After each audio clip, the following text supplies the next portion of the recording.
దానికి కూడా ఆయన అనే అవకాశం ఉండొచ్చు.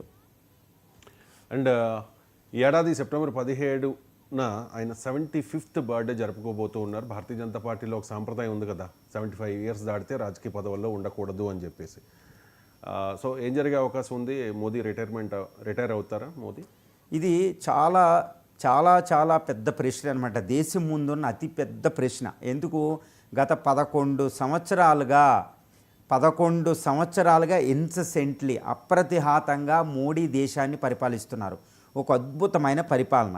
ఇంకొక విషయం ఏంటంటే, ప్రధానిగా ఒక 5-6 సంవత్సరాలు చేస్తేనే ఆయన మీద యాంటీ ఇన్కంబెన్సీ వస్తుందన్నమాట, వ్యతిరేకత వస్తుంది ప్రజల్లో, వచ్చి పాపులారిటీ తగ్గిపోతూ ఉంటుంది. కానీ నెహ్రూ తర్వాత 3 సార్లు వరుసగా హ్యాట్రిక్, 3వసారి ప్రమాణ స్వీకారం చేశారు.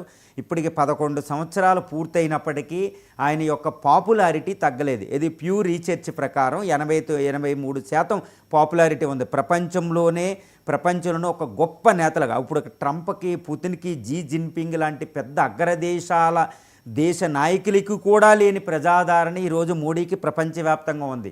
ఒక గ్లోబల్ విశ్వ గురువుగా ఆయన ప్రాముఖ్యత చెందారు. భారతీయుల్లో ఆయన ప్రాధాన్యత అలాగే ఉంది. ఒక రకంగా ఇలాంటి చర్చలు వచ్చి మోడీ రిటైర్మెంట్ అంటే పీపుల్ కళ్ళంతా నీళ్లు పెట్టుకుని మోడీ రిటైర్మెంట్ అంటారేంటి అనే టైపు కామెంట్లు మనం చూస్తూ ఉంటాం అనమాట. అంటే అంతటి ప్రజాదరణ ఉన్న నాయకుడు మోడీ. మరి ఈయన సెప్టెంబర్ 17 నాటికి 75 సంవత్సరాల వయసు పూర్తవుతుంది. అంటే బీజేపీ పార్టీ రాజ్యాంగం ప్రకారం 75 సంవత్సరాలు నిండిన తర్వాత ఇంకా ఆయనకి సీట్లు ఎవరో, ఎటువంటి రాజకీయ ప్రాముఖ్యత ఉండదు, వాళ్ళు రిటైర్మెంట్ అవ్వాలి. అది ఎవరు పెట్టారు?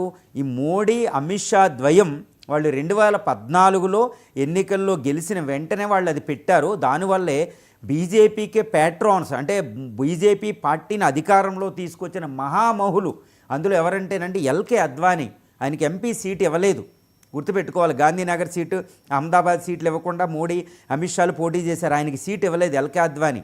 ఆయన ఇంట్లో కూర్చోవలసి వచ్చింది, రాజకీయాల నుంచి ఉపశమనం. బీజేపీని 2 సీట్ల నుంచి బాబ్రీ మసీదు వీటికి సంబంధించి రథయాత్ర చేసి అయోధ్య రామ మందిరానికి బీజేపీని అంత ఉద్దానంలోకి తీసుకొచ్చిన ఎల్కే అద్వానీ 75 సంవత్సరాలకు రిటైర్మెంట్ అయ్యారు వీళ్ళు పెట్టిన సిద్ధాంతం ప్రకారం. రెండోది మురళీ మనోహర్ జోషి, ఏక్తా యాత్ర ద్వారా వచ్చిన ఆయన కూడా రిటైర్మెంట్ ప్రకటించవలసి వచ్చింది.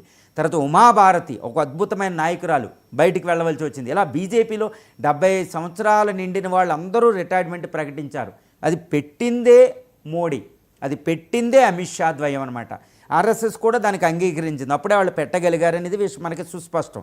ఇప్పుడు అదే సాంప్రదాయం ప్రకారం, అదే బీజేపీ రాజ్యాంగం ప్రకారం మోడీకి వచ్చింది. ఆ వంతేది సెప్టెంబర్ 17 నాటికి ఆయనకి 75 సంవత్సరాలు పూర్తిగా నిండుతున్నాయి. కానీ ఇక్కడ ప్రధానమైన ప్రశ్న ఏంటంటే, మోడీ రిటైర్మెంట్ ప్రకటించొద్దని బీజేపీ కేడరు, మోడీ రిటైర్మెంట్ ప్రకటించొద్దని 60% పైగా భారతీయులు కూడా మోడీ ప్రధానిగా ఉండాలని కోరుకుంటున్నారు. అందువల్ల ఇప్పుడు మోడీ తను పెట్టిన తాను సాంప్రదాయాన్ని అధిగమించి 75 సంవత్సరాల తర్వాత కూడా కొనసాగుతారా, లేదా ఆయన రిటైర్మెంట్ ప్రకటిస్తారా అనేది ఆయన వ్యక్తిత్వం మీద ఆధారపడి మనం పనిచేయాలి. ఆయన వ్యక్తిత్వం ఆధారంగానే నేను విశ్లేషణ చేయదలిసాను. ఆయన వ్యక్తిత్వం అనేది ఒక అద్భుతమైన వ్యక్తిత్వం. భవ్య రామ మందిరాన్ని అయోధ్యలో కొన్ని 500 సంవత్సరాల తర్వాత నిర్మించడం జరిగిందని ఆయన ప్రకటించారు.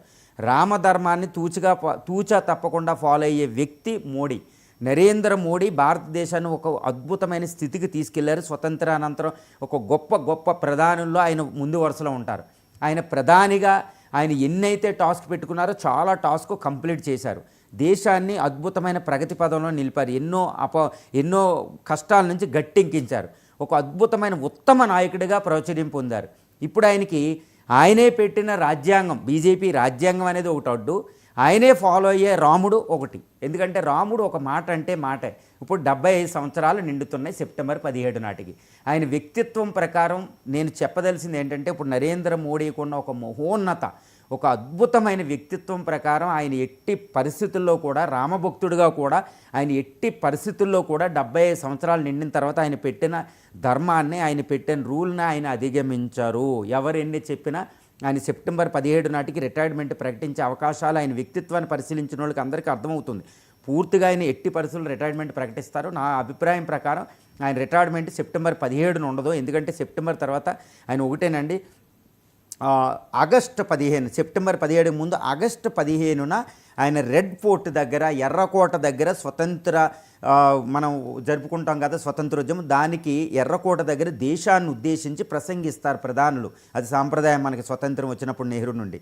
ఆ సందర్భంలో దానికి సంబంధించిన ఒక స్టేట్మెంట్ ఆయన ప్రకటించే అవకాశాలు పుష్కలంగా ఉన్నాయి. అంటే ఏంటి, ఆగస్టు 15 ప్రకటిస్తే సెప్టెంబర్ 17న తర్వాత ఆయన రిటైర్మెంట్ ఎట్టి పరిస్థితుల్లో ప్రధానిగా కొనసాగే అవకాశాలు ఆయన వ్యక్తిత్వాన్ని బట్టి, ఆయన అద్భుతమైన మనస్తత్వాన్ని బట్టి మనం చెప్పొచ్చు.